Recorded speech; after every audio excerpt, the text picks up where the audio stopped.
It don't look like him, low key. Low key, this don't look like the guy from Taken. Nah, I do though. Oh nah, but this don't look like him. Y'all about to be capping. Y'all gonna tell me he don't look like him? He look just like dude from Taken. Yeah. No, he don't look like Liam. Y'all lying like a rug. Y'all lying. You lied to me. Lied to me. Like he about to save some shit right now. Swear to God, my mama. That nigga look just like. Pull up a picture. He look just like dude. And that Liam dude said he don't like black people. The dude from Taken. He don't like black people. Swear to God, my mama. It's mine.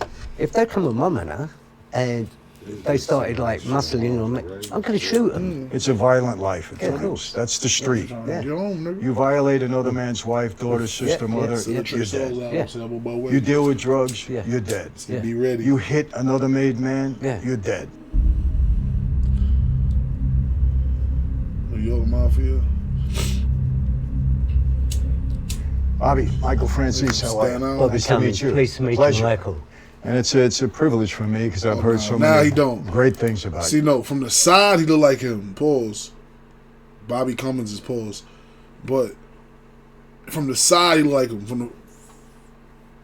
He don't. But from the side, that beginning, he look like him. Right now he kinda don't. Are you, Bobby? Really? Look, I'm not being funny. That goes two ways, doesn't it? It's two-way traffic because I've heard great things about you. Don't wish to embarrass you, but as soon as people see you, they go Mafia. You know, as soon as people see me, they go the underworld. They call me a gangster. I go, I'm not a gangster. You know, never have been a gangster. Gangsters, these people, they're show-offs. They're loud. I don't do that. I'm polite. I'm a businessman. This business is crime. You know. Well, you're a racketeer. And I like to consider myself more of a racketeer than a gangster. It just sounds better.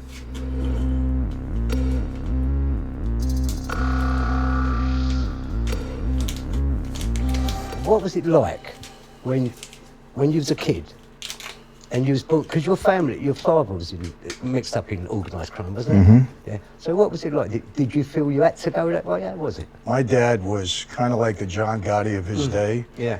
Very high profile, always under investigation, major target of law enforcement. Back in my day, when you were under investigation, they wanted you to know about it.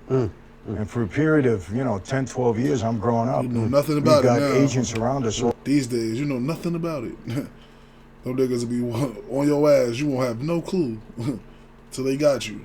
All the time. Sitting outside our house 24 hours a day. We get in a car, they follow us. I go to a ball game, they follow us. So I grew up hating the police. I hated them. I hated the government because I always looked at them as harassing my family, right?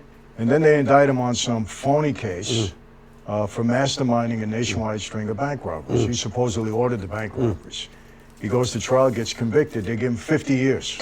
I was 18 years old, 19. I was devastated because you figure 50 years, he's never coming out alive. He was 50 when he went in. So at the time, Joe Colombo was very close to our family. My dad was the underboss. And he kind of takes me under his wing, and I'm meeting a lot of my dad's friends. So I go see him. Yo, that's crazy. So my dad in prison, I said, Dad, bank robbery? And Bobby, I'll never forget, he looked me in the eye. He never lied to me. And he said, son, I'm innocent. I was framed on this case.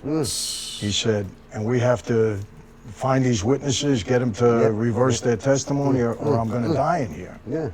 So I don't go to school anymore, and I'm on the street now, and I'm trying to help my father. And that's how I got involved, really. Michael, that's why I feel for you, because I know what you're talking about.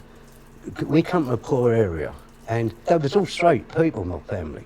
I worked in the shipping office doing invoices and that sort of thing. Go through a park, two coppers go in the park. They've gone out of there, they've come back with a cutthroat razor, threw it on the ground and said, we just see you, throw that out your pocket, right? Nick me. They go down to the police station, they don't look at my mum and dad, they're hard-working, normal people, they're broken-hearted. Their son's been arrested, what's that? He don't do that. Come up, I said to my dad, I said, they fitted me up. He went, what? I said, they framed me. I said, I didn't have it.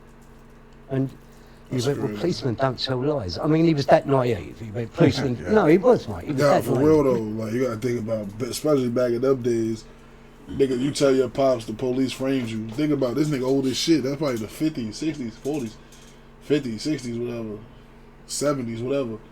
You tell your pops, like, yo, the police framed me. Like, why would the police frame you? Like, this before they was super, super crooked. You ever just saw come nigga? home type shit? He used to say he was a kid and the police framed him. They threw a knife on the floor, locked him up. He's telling his dad, like, yo, I didn't do that. Like, they framed me. And his pop's like, why would they do that to you? He's asking him now, like, why would they do that? Yeah, I think about it, like, back then. Now, you would, like, believe your kid if they'd be like, you probably still won't believe a nigga, but it's more believable that the police are framing you now than back in the day when they probably, like, they were like, oh, no, they framed me. I said, they framed me. I said, I didn't have it.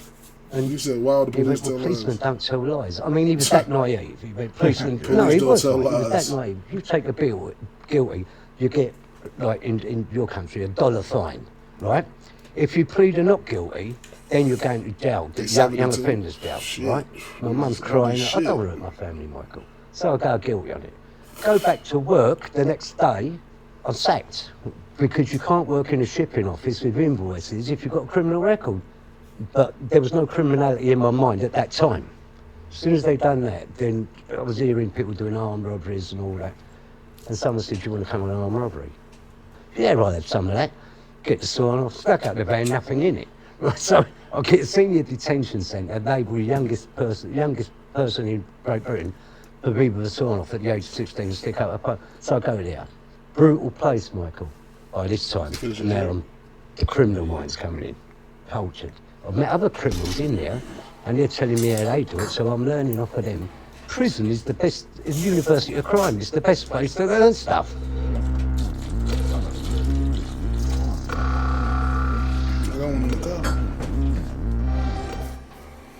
When I visited my father, and he said to me, son, if you're going to be on the street, I want you on the street the right way. Lay down there. And this is in the visiting room of Leavenworth. He said, if you ever had to kill anybody, could you do it? I thought about it. I was 19 years old. I said, under the right conditions, yeah, I could do it, Dad. He said to me, that's the right answer. Yeah. And he said, go home, somebody's going to be in touch with you. Just do what you're told. 2 weeks later, a captain picked me up, took me to see the boss, and I sat with him, and he said, Michael, I got a message from your father. You want to become a member of our life. Is that true? I said, yes. He said, here's the deal. And this is how serious it was.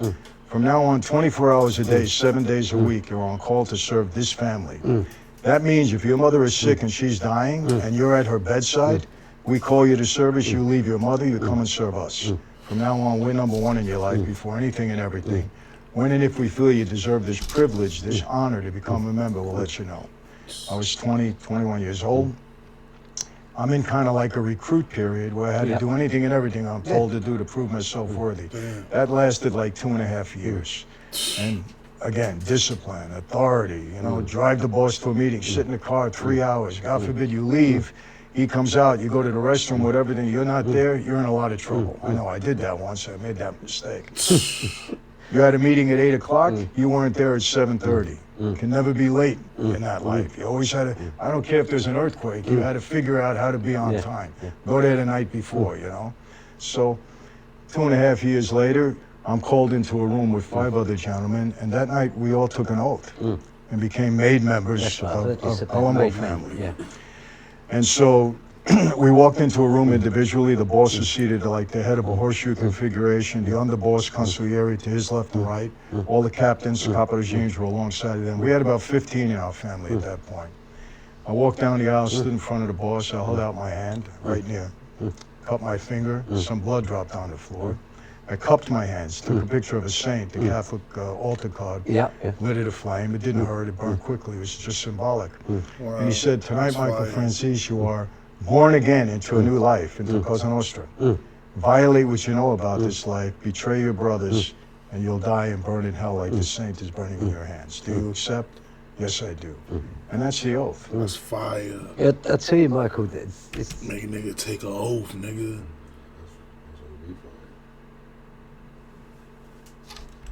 you know, the ritual thing we never did. There's been, there's my heart, there's my hand. Yeah. That's the only ritual we had. There's my heart, there's my hand. In other words, I'll never betray you. I never hurt your family, you know, you don't hurt mine. And there was them rules, and you don't cause trouble in someone else's patch and ruin their business, because it caused gang warfare, right? And people got shot, and people got killed. And because you had bosses they called it the underworld, but bosses that was running firms, you know. And as kids, we look up to them, you know, we just, if you like, teasing it. We're doing, you know, maybe cutting each other up or hitting each other with hatchets or shooting each other. But these guys, they had the big car. They was the real deal. And someone said to me, they went, would you like to be like him?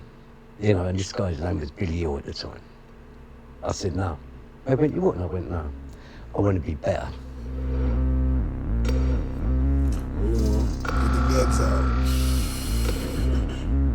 Nigga said that nigga been moaning the whole You time. violate another man's wife, daughter, sister, mother, you're dead. Yeah. You deal with drugs, Yeah. you're dead. Yeah. You hit another made man, you're dead. So we're all told the same thing. So we think at that time, okay, if we understand, if we break the rules, we can pay for it with our life. So we justify it, you know? I mean, I had a guy who was close to me like my brother. Yeah. I love the guy. Unknowingly, he's married. I baptized his son. He's having an affair with my sister. What? You can't survive that. You know, unfortunately, I'll tell you what happened to me, my first experience, and I had many, unfortunately. There was a guy that was a Jewish guy, actually, but very close to my dad, very close to me, right? And when my father went away, he was kind of like a second father to me. Gotta die.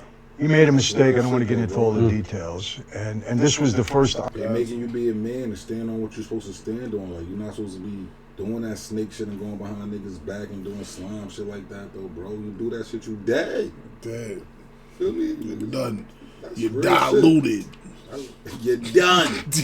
You're diluted. You're diluted. Eye-opening experience I had.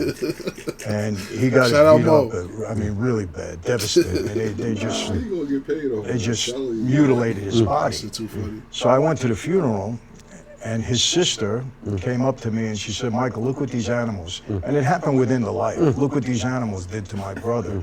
It was a closed coffin. She opens the coffin, and I'll be honest with you, Bobby, I almost got sick. He was unrecognizable. That's when I got a bird's eye view of what the life was really all about. Do you violate And your then I'm at done. a rally, and Joe Colombo was my boss, who I loved. Gets shot. I'm 12 steps away from him. He died. He died eventually from the wounds.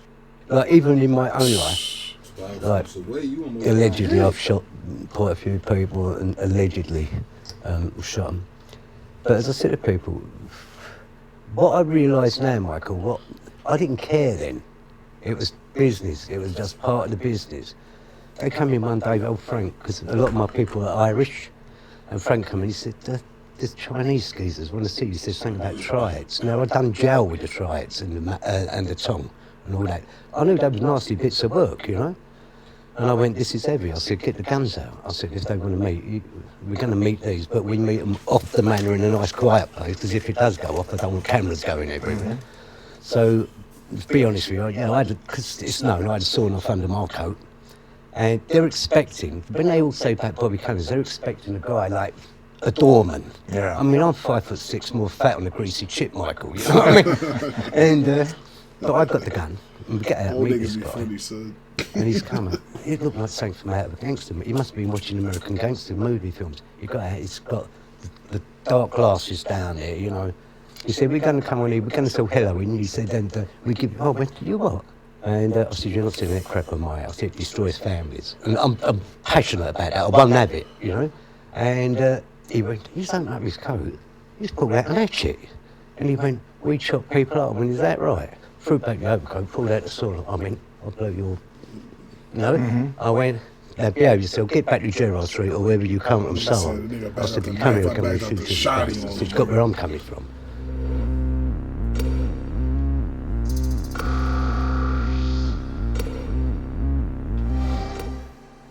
I'm sure there's a difference between the way we operate. Look, I always say this.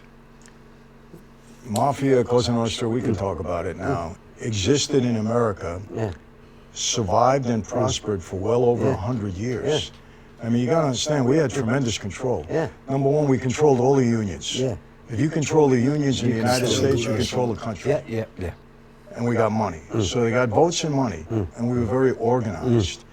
And you can say what you want, but we were part of the history of the United States. That's why you see so much about it.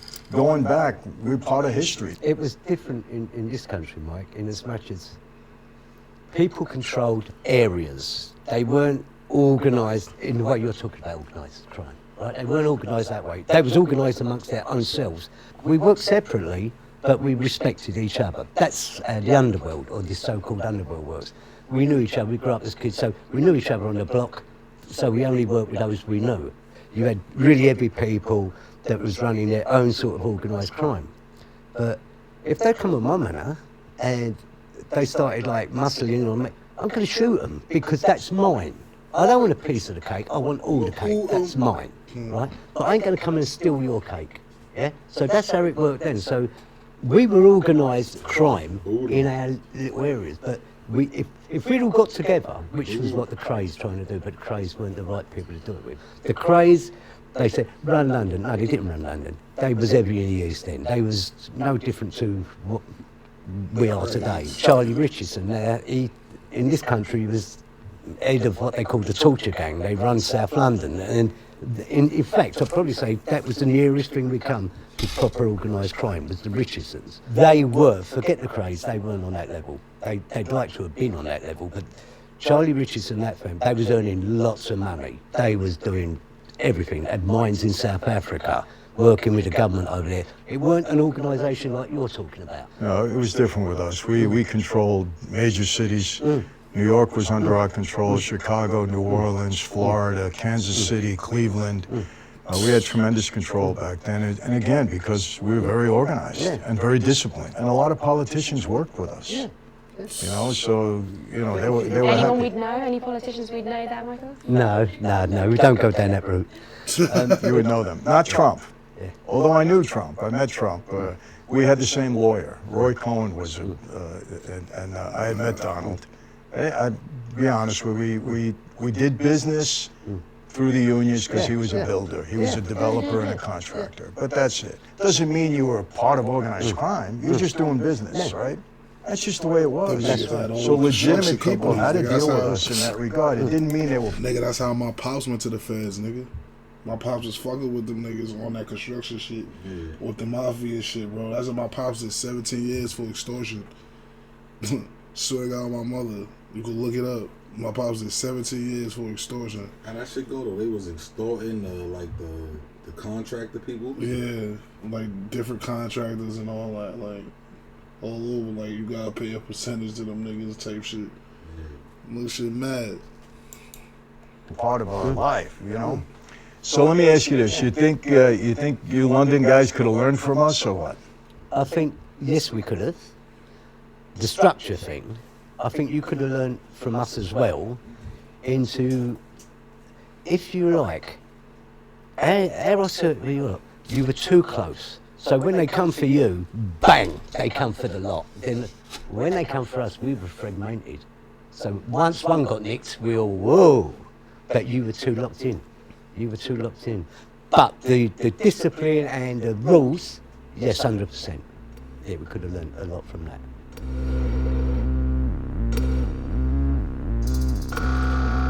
He just said some stupid shit. He just said some dumb shit.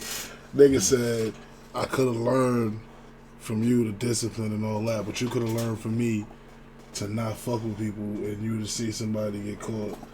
Like, he just contradicted himself with some stupid shit. That's what he said.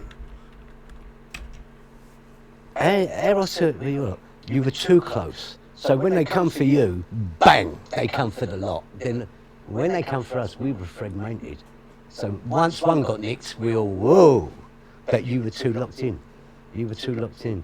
But the discipline and the rules, yes, 100%. Yeah, we could have learned a lot from that. That's part of the rule, the discipline. I don't get what he's trying. He tries to, And in our world, we had rules, things we could do, Nah, things we couldn't that do, shit like you sounded couldn't stupid shoot to me. a man in front of his wife and kids, you didn't go and shoot women and children, you couldn't shoot the coppers, you couldn't shoot the media, because it messed up everyone's business, and that's what people didn't understand about me. It was purely business. I didn't take any pleasure doing it, Michael. Mind you, I didn't mind doing it if it meant money, you know? There was things that were tolerated, and there's things that were no-go areas. And if you broke them rules, then you picked up the price for it. And if you stepped on someone's toes, you know, if they was running a business and you muscled in on that, then you'd either have to have a sit-down talk or guns was going off. There was respect in a criminal way there, where we respect each other, we know each other's background, so there was no fibs, you couldn't boost it up, you know it. Well, you know what it is? There's consequences. You know, we understood. We had to, Magic word. you know, follow the rules, or you had consequences. Now, it didn't always go. You know, you saw things that maybe it shouldn't have been done that way. But for the, I because thought you're I still was on the high. street. Like, am I bugging? But for the I was most with the part, fuck you you stayed in saying. line because you knew there were consequences if you didn't. When we take an oath, people think we took an oath to lie, steal, cheat, kill, murder. That's not what the oath was about. The oath of omerta means silence. A lot of people don't understand. In our neighborhoods, there was no crime. People respected us because we kept everything right. There was drugs in the neighborhood, we chased them out. You know, or worse.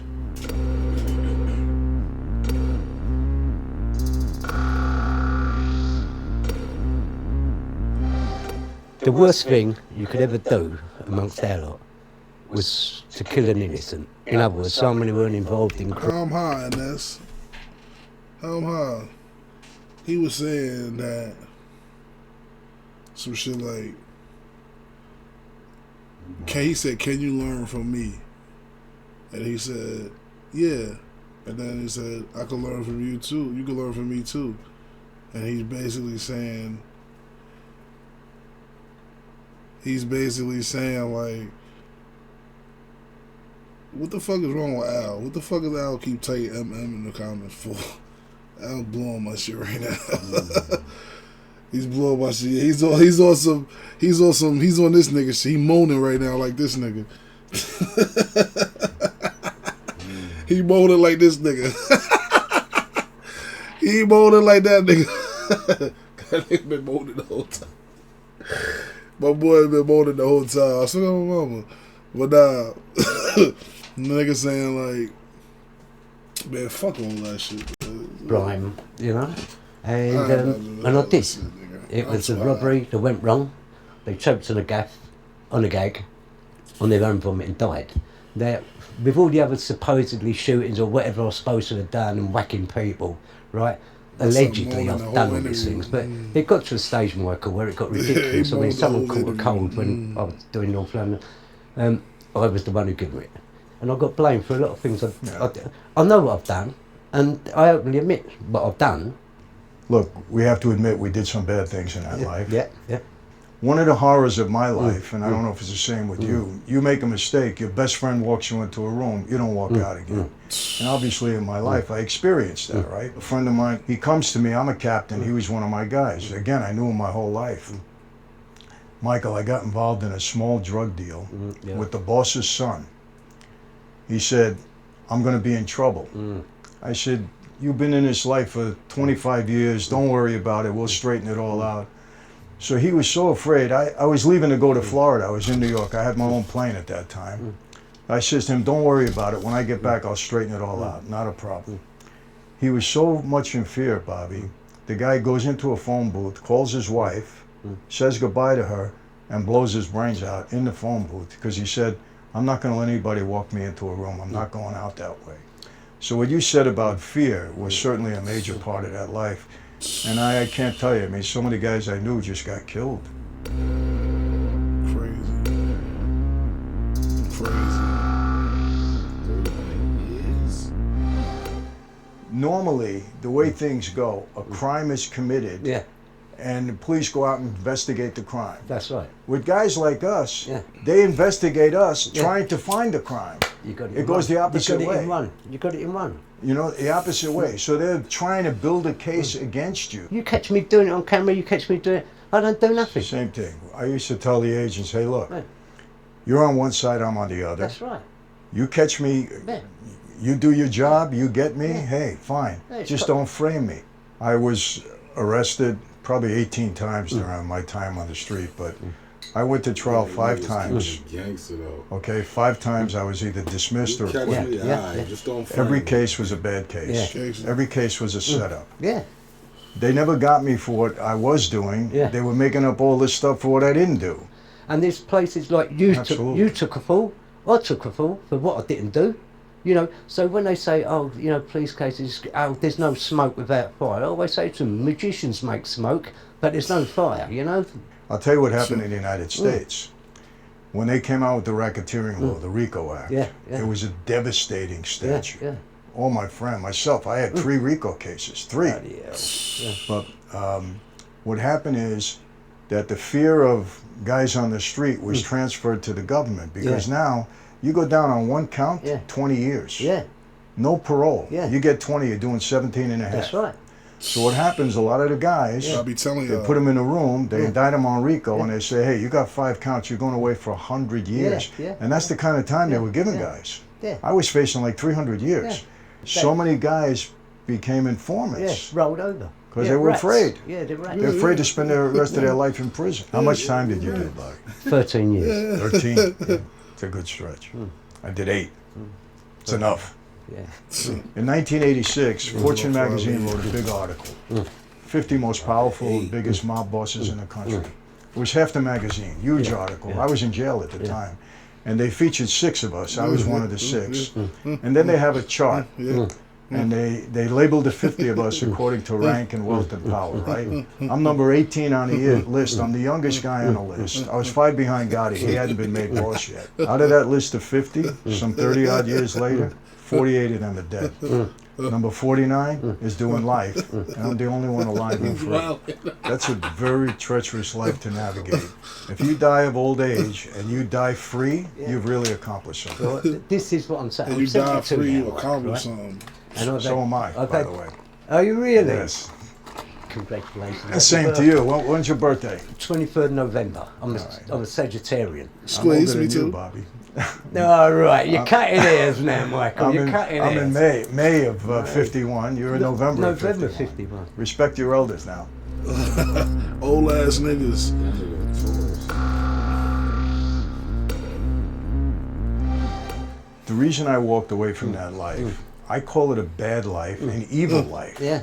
Now, I'm not calling the guys evil. No. I was one of them. Yeah. You know, I just happen to be very fortunate. But I don't know any family of any member of that life, including my own, Yeah, now not my yeah, wife and yeah, kids, yeah. I spared them, that hasn't been totally devastated.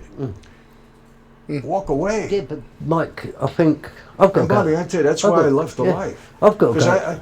I got to tell you, I meet this young girl. She's now my wife of Yeah. 38 years. I fall very much in love with her. I want to marry her. I said, am I going to do the same thing to her? Because I had a big bullseye on my back. Yeah. They wouldn't leave me alone. I said, I'm going to marry this girl. She's going to be alone for the rest of her life. I got to make a choice. And that's what caused me to start to get out of the life. I'll tell you what, that was a blessing for you. 100%. That was a blessing for you. Sometimes people say, do you miss the old life? And in a way, I say, yeah, some parts I miss some parts of it too. But I say, would you have it now? No, because as I said, you know, I've got peace now, and that is priceless to me. I've walked away from it, but as you said, the hardest thing, easiest thing is getting into it.